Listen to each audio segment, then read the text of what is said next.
ধিক্কার জানাই এবং আমরা নবান্ন ঘেরাও করতে যাচ্ছি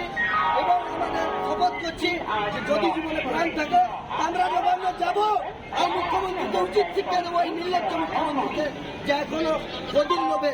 এইরকম যে পরিণতি করছে তদন্ত থেকে শুরু করে দেখানোর চেষ্টা করছে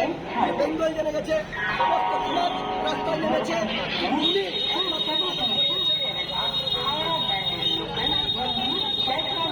পুলিশের ব্যারিকেডকে আমরা প্রতিবার ভাঙি এইবারও ভাঙি এইবার সাধারণ মানুষ আমরা যাচ্ছি অন্যান্য রাজনৈতিক দল এখানে হয়তো ব্যারিকেড ভাঙার চেষ্টা করে এইগুলো সাধারণ মানুষ জড়ো হয়েছে শুভবুদ্ধি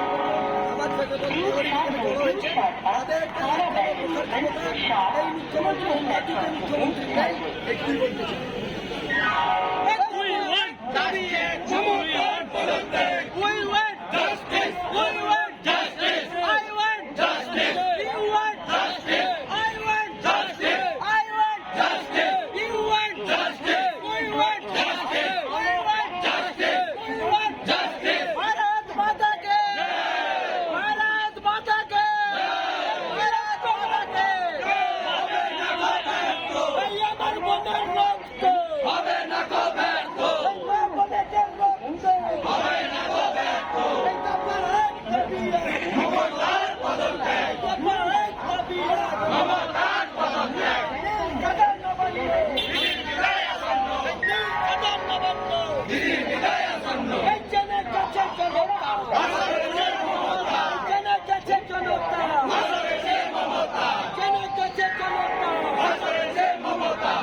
পুলিশ মন্ত্রী সবাই জানাই ঠিক ঠিক